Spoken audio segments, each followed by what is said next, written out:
Hello everyone friends আপোনালোক সকলোকে আজি পুনৰ এবাৰ মোৰ YouTube চেনেলত আৰু এটি নতুন ভিডিঅ'ৰ সৈতে স্বাগতম জনাইছো আশা কৰো ভালে আছে বন্ধুসকল গৰম দিন আহাৰ লগে লগে আমাৰ স্কিনত ঘামুচি হোৱা দেখা যায় ঘামুচিক হয়তো চিনি পাইছে ইংৰাজীত কয় প্ৰিকলি হিট বা হিট ৰাশেছ এতিয়া বন্ধুসকল এই ঘামুচি আমাৰ স্কিনত হোৱাৰ পিছত একচুয়ালি বেছি দিন নাথাকে খুব বেছি 3 দিন 7 দিন কাৰোবাৰ এনেকুৱা থাকে তাৰ পাছত নিজে নিজে ভাল হৈ যায় কিন্তু বহুত জ্বলায় জ্বলনপূৰ্ণ হয় খজুতি হয় ৰাতি ভালকে টোপনি নহয় এনেকুৱা মানে কাপোৰ পিন্ধিলে গাটো খিচখিচাই থাকে পিৰপিৰাই থাকে এনেকুৱা বহুতো অসুবিধা হয় এতিয়া কথা হৈছে বন্ধুসকল যে এই ঘামুচি কিয় হয় আজি জানিম তাৰোপৰি বন্ধুসকল এই ঘামুচি নহওক আগতীয়াকৈ কেনেকুৱা প্ৰিকশ্যন অৰ্থাৎ কেনেকুৱা সাৱধানতা অৱলম্বন কৰিলে ঘামুচি হোৱাৰ পৰা হাত সাৰিব পাৰি আজি সেই বিষয়েও জানিম লগতে বন্ধুসকল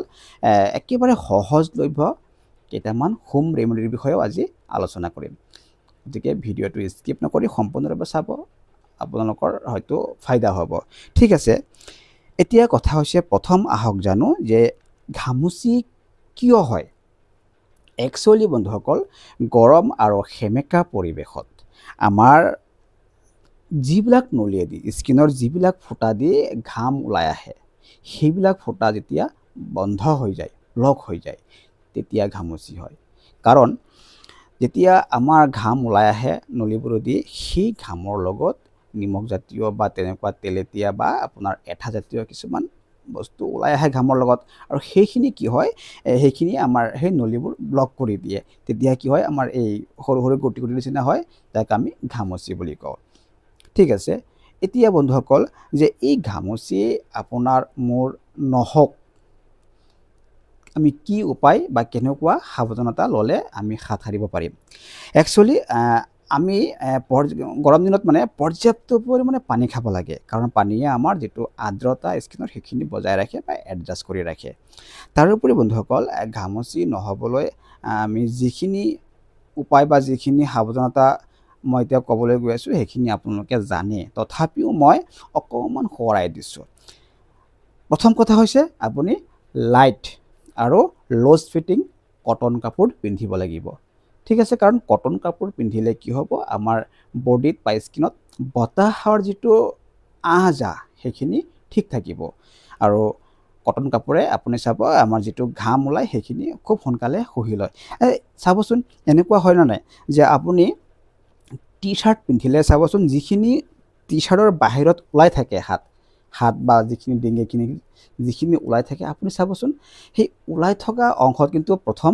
ঘামুচি হয় যদি ঘামুচি হ'বলগীয়া থাকে আৰু যিখিনি ঢাকা থাকে সেইখিনিত হ'লেও অকমান দেৰিকে হয় কিন্তু ওলাই থকা অংশত বেছি আগতে হয় ঘামুচি ঠিক আছে এতিয়া বন্ধুসকল যে আপোনাক ঘামুচি নহবলৈ আৰু কেইটামান সাৱধানতা আছে যেনেকে যদি আপুনি ৰ'দত বা ক'বাত কাম কৰোতে খুব বেছি ঘামে ঘামাৰ লগে লগে আপোনাৰ ধৰক যদি আপুনি নোৱাৰিছে তথাপিও কিন্তু আপোনালোকে যিমান সোনকালে পাৰে আপুনি যিমান সোনকালে পাৰে গা ধুই দিয়ক বা ধুই পেলাই আপুনি স্কিনটো ড্ৰাই কৰি ৰাখক শুকান কাপোৰ দি মুছি স্কিন ড্ৰাই কৰি ৰাখিবলৈ যত্ন কৰক তাৰ উপৰি বন্ধুসকল ছাঁযুক্ত ঠাইত থাকিবলৈ চেষ্টা কৰিব যাতে বেছি গৰমত থাকিব লগিয়া নহয় বা ছাঁ থাকিবলগীয়া হয় আৰু যিসকল ৰ'দত কাম থাকে তেওঁলোকৰ ৰ'দত কাম কৰিবই লাগিব তথাপিও মানে যিমান পাৰে অকমান সেভ কৰি থাকিবলৈ যত্ন কৰিব তাৰ উপৰিও বন্ধুসকল আপোনালোকে বিশেষকৈ য'ত বতাহ বেছি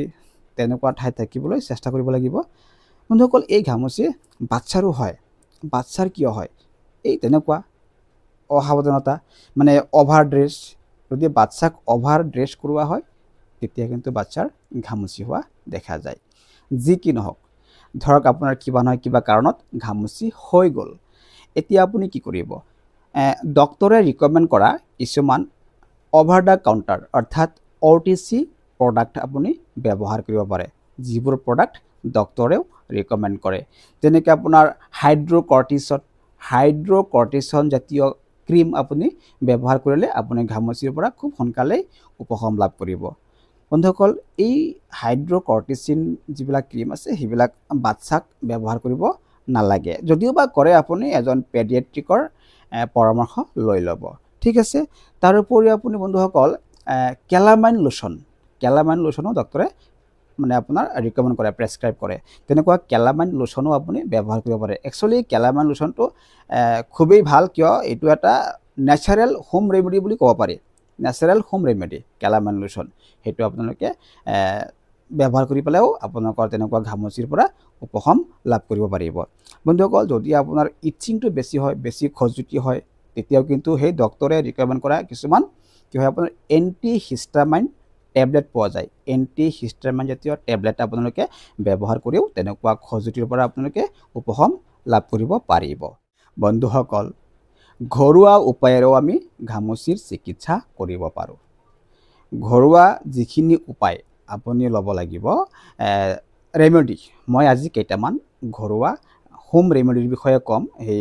সেই হোম ৰেমেডিবিলাক আপোনালোকৰ একেবাৰে সহজলভ্য, যিটো আপোনাৰ কাৰণে বেছি সহজে আপুনি পায়, সেইটো ৰেমেডি আপোনালোকে ব্যৱহাৰ কৰি আপোনালোকৰ ঘামচিৰ পৰা পৰিত্ৰাণ লাভ কৰিব পাৰিব। এতিয়া এই ৰেমেডিৰ লগতে আপোনালোকে কিছুমান প্ৰিকশ্যনো ল'ব লাগিব। ঘামচি হোৱাৰ আগত যেনেকৈ নহ'বলৈ আপোনালোকে প্ৰিকশ্যন ল'ব লাগে, ঠিক তেনেকৈ ঘামচি হৈ গ'ল তেতিয়াও কিন্তু আপোনালোকৰ প্ৰিকশ্যনৰ প্ৰয়োজন হ'ব। লগতে হোম ৰেমেডিৰ বিষয়ে মই ক'ম, সেইখিনিও আপোনালোকে অৱলম্বন কৰিব পাৰিব। এতিয়া প্ৰিকশ্যন কি জানেনে বন্ধুসকল, বিশেষকৈ মই ক'ম যে আপোনালোকে যদি ঘামচি হৈ গ'ল, প্ৰথমতে মই কৈছোঁ যে পানী পৰ্যাপ্ত পৰিমাণে খাব, ঠিক আছে। তাৰ পাছত আপোনালোকে পেট্ৰলিয়াম বা মিনাৰেল অইল জাতীয় যিবিলাক প্ৰডাক্ট আছে সেইবিলাক আপোনালোকে ব্যৱহাৰ নকৰিব। তাৰ উপৰিও গোন্ধযুক্ত চাবোন বা বডি কেয়াৰ যিবিলাক প্ৰডাক্ট আছে সেইবিলাকো আপোনালোকে ব্যৱহাৰ নকৰিব। পলিষ্টাৰ কাপোৰ নিপিন্ধিব। ঘামচি হৈ যোৱাৰ পাছত চাবচোন, পিন্ধিলে আপোনাৰ গাটোতো পিৰপিৰণি এটা উঠিবই, মানে আৰু জ্বলন-পোৰণ আৰু খজুতি হ'বই। গতিকে আপোনালোকে নিজেও জানে, মই আৰু কি ক'ম যে পলিষ্টাৰ কাপোৰ ঘামচি হোৱাৰ পাছত পিন্ধিব নোৱাৰিবই, ঠিক আছে। তাৰোপৰি আপোনালোকে যিখিনি প্ৰিকশ্যনৰ কথা মই আগতে কৈছোঁ সেইখিনিয়ে আকৌ আপোনালোকে ইয়াতো ল'ব। যেনেকৈ আপোনাৰ ঠাণ্ডাযুক্ত ঠাইত থাকিবলৈ চেষ্টা কৰিব, বেছি ঘামিলে যিমান সোনকালে পাৰে গা ধুই দিব, স্কিনটো ড্ৰাই কৰি ৰাখিব, এনেকুৱা কথা আৰু বন্ধুসকল। এতিয়া আমি আহক আলোচনা কৰোঁ হোম ৰেমেডিৰ কথাটো। হোম ৰেমেডি হিচাপে প্ৰথমতে মই আপোনাক এটা কৈছোঁ যে সেইটো হৈছে আইচ পেক। এতিয়া আইচ পেকটো কেনেকৈ ল'ব, যে আপুনি বৰফ কাপোৰ দি মেৰিয়াই বা পলিথিনত মেৰিয়াই পেলাই আপোনাৰ যিখিনি অংশত আপোনাৰ ঘামচি হৈছে সেই অংশত আপুনি আইচ পেক ধৰি লগাই ৰাখক, ঠিক আছে। আপুনি যিমান পাৰে মানে ধৰক 10-20 মিনিট লগাই ৰাখকচোন। আপুনি চাব জ্বলনি পুৰণি বা আপোনাৰ যিটো ইচিং হৈ আছে সেইবিলাক খুব সোনকালে নাইকিয়া হৈ যাব। বন্ধুসকল ইয়াৰ উপৰিও আৰু এটা ৰেমেডিৰ কথা কৈছোঁ মই, এল'ভেৰা জেল। সহজলভ্য, বেছিভাগ মানুহৰ ঘৰতে আছে গছ।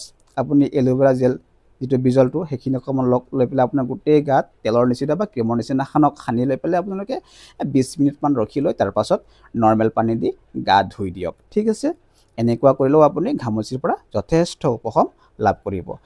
আৰু এটা ৰেমেডি হৈছে বন্ধুসকল বেকিং ছ'ডা। এই বেকিং ছ'ডাটো আপুনি কেনেকৈ ব্যৱহাৰ কৰিব, এইটোক আপুনি এইটো মানে চিজ বাটৰ নিচিনা, ধৰক আপুনি কি কৰিব 5-6 চামুচমান বেকিং ছ'ডা এটা ডাঙৰ বইল ল'ব, মানে যিটো বইলত নেকি আপুনি গোটেই মানুহটো আঁতি যায়, তেনেকুৱা এটা ডাঙৰ বইল লৈ পেলাই তাত পানী ল'ব। লেক ৱাৰ্ম ৱাটাৰ হ'লে বেছি ভাল, মানে অকণমান কুহুমীয়া গৰম পানী হ'লে বেছি ভাল। তাত আপুনি 5-6 চামুচমান এই বেকিং ছ'ডা দি লৈ পেলাই ভালকৈ মিহলাই পেলাই সেই পানীত আপুনি স্বাগ কৰিব নিজকে, মানে যিখিনি অংশত ঘামচি আছে বা ডিঙিলৈকে আপুনি ডুবাই বহি থাকিব 20 মিনিট। তাৰ পাছত আপুনি উঠি পেলাই নৰ্মেল পানী দি গা ধুই দিয়ক। আপুনি যথেষ্ট উপশম লাভ কৰিব, খুব সোনকালেই আপুনি ঘামচিৰ পৰা পৰিত্ৰাণ পাব। ঠিক তেনেকৈ আপুনি এই বেকিং ছ'ডাৰ নিচিনাই আপুনি অ'টমিল, যিটোক আমাৰ এতিয়া অসমীয়াত আমি ধৰক এইটো কি ক'ম আৰু হিন্দীত আপোনাক এইটোক জয় চূৰ্ণ বুলি ক'ব পাৰি। আপুনি সেই অ'টমিল পাউডাৰটো বজাৰত উপলব্ধ আছে। অ'টমিল বুলি ক'লেই আপোনাক দোকানীয়ে দি দিব, গ্ৰচাৰী দোকানতে পোৱা যায়। অ'টমিল পাউডাৰটো ঠিক তেনেকৈ বেকিং ছ'ডাৰ নিচিনা 2 কাপমান অ'টমিল পাউডাৰ আপুনি তেনেকৈ পানীত মিলাই পেলাই তাতো আপুনি নিজকে স্বাগ কৰিব পাৰে, মানে ডুবাই ৰাখিব পাৰে 20 মিনিটমান, তাৰ পাছতে গা ধুই দিয়ক। এতিয়া এই অ'টমিল পাউডাৰটো আপোনালোকে পানীত পেষ্ট বনাই জেতুকাৰ নিচিনা গোটেই গাতে লগাই পেলাই 20 মিনিট ৰাখি পেলাই আপুনি গা ধুই দিয়ক। তেনেকুৱা আপুনি এই অ'টমিলটো ব্যৱহাৰ কৰিব পাৰে। তাৰোপৰি বন্ধুসকল আপোনালোকে সকলোৱে জানে চন্দন গুড়ি খুবেই ভাল স্কিনৰ কাৰণে। এই চন্দন গুড়ি আপুনি পানীত মিলাই পেষ্ট বনাই লৈ পেলাই সেইখিনিও আপুনি আপোনাৰ বডিত প্ৰয়োগ কৰক। এপ্লাই কৰি আপুনি 20 মিনিটমান ৰখি পেলাই পিছত গা ধুই দিয়ক। এনেকুৱা কৰিলেও আপোনাৰ খুব সোনকালে আপুনি ঘামচিৰ পৰা পৰিত্ৰাণ পাব। আৰু এটা ৰেমেডিৰ কথা কৈছোঁ বন্ধুসকল, সেইটো হৈছে নিমপাত, মহান নিমপাত। চিনি পাইছে আৰু খুবেই সহজ, মানে আজিকালি বহুতৰ ঘৰতে আছে নিম গছ। তেনেকুৱা সেই মহান নিম গছৰ পাত আপোনালোকে পিচি লৈ পেলাই সেই বেকিং ছ'ডা বা অ'টমিলৰ নিচিনা পানীত মিলাই পেলাই তাত আপোনালোকে নিজকে স্বাক কৰিব পাৰে। তাৰ উপৰিও আপুনি সেই নিমপাতৰ পেষ্ট বনাই পেলাই পিচি লৈ পেলাই পেষ্ট বনাই গোটেই গাতে লগাই পেলাই 20 মিনিট ৰখাই পেলাই আপুনি গা ধুৱকচোন। আপুনি চাবচোন আপোনাৰ ঘামচিৰ সমস্যা কিমান সোনকালে নাইকিয়া হৈ গৈছে। বন্ধুসকল, এতিয়া মই যিকেইটা ৰেমেডিৰ কথা ক'লোঁ বা ডক্টৰে ৰিকমেণ্ড কৰা যিখিনি প্ৰডাক্টৰ কথা ক'লোঁ, OTC প্ৰডাক্ট, সেইখিনিও আপোনালোকে ব্যৱহাৰ কৰিব পাৰে। লগতে মই যিখিনি সহজ হোম ৰেমেডিৰ বিষয়ে কৈছোঁ, আপোনালোকে ইয়াৰ পৰা যিটো আপোনাৰ কাৰণে বেছি সুবিধাজনক আপোনালোকে ব্যৱহাৰ কৰি আপোনালোকৰ ঘামচিৰ পৰা পৰিত্ৰাণ পাব পাৰে। বন্ধুসকল, এতিয়া কথা হৈছে মই যিখিনি কথা আজি আলোচনা কৰিলোঁ, আশা কৰোঁ আপোনালোকৰ লাভ হৈছে। আপোনালোকে আজিৰ এই ভিডিঅ'ৰ পৰা কিবা নহয় কিবা এটা শিকিব পাৰিছে। বন্ধুসকল, এটা কথা, জ্ঞান ভগালে বাঢ়ে। কাৰণ মই আজি আপোনালোকক যিখিনি কথা কৈছোঁ হয়তো মই ক'ৰবাত শুনিছোঁ বা ক'ৰবাত ক'ৰবাৰ পৰা শিকিছোঁ, তাৰ কাৰণে কি আজি মই আপোনালোকক ক'ব পাৰিছোঁ। ঠিক তেনেকৈ যদি আপোনালোকে ভাবিছে যে এই বস্তুখিনি বেলেগেও জানক, জানি পেলাই তেওঁলোকেও উপকৃত হওক, তেতিয়াহ'লে মানৱতাৰ খাতিৰত ভিডিঅ'টো শ্বেয়াৰ কৰি দিব। বন্ধুসকল, যদি আজি প্ৰথম মোৰ চেনেলত ভিডিঅ' চাই আছে তেতিয়াহ'লে প্লিজ মোৰ চেনেলটো ছাবস্ক্ৰাইব কৰি ল'ব, লগতে বেল আইকন দবাই থ'ব যাতে পৰৱৰ্তী ভিডিঅ'ৰ ন'টিফিকেশ্যন পোনপ্ৰথমতে আপুনি পায়। বন্ধুসকল, ভিডিঅ' চাই কিন্তু লাইক নকৰে, লাইক এটা কৰিব, উৎসাহ পাওঁ। কাৰণ ভিডিঅ' আমি যে প্ৰস্তুত কৰোঁ অলপ হ'লেও কষ্ট হয়, যদি আপোনালোকে লাইক এটা কৰে মানে আমাৰ উৎসাহ বাঢ়ে। বন্ধুসকল, সুখত থাকক, শান্তিৰে থাকক, সদায় পৰ্যাপ্ত পৰিমাণে পানী খাব, দৈনিক কমেও 1-1.5 ঘণ্টা ব্যায়াম কৰিব। আকৌ লগ পাম নতুন ভিডিঅ'ত, নতুন টপিকছত। তেতিয়ালৈকে মোক আহিব দিয়ক। ধন্যবাদ।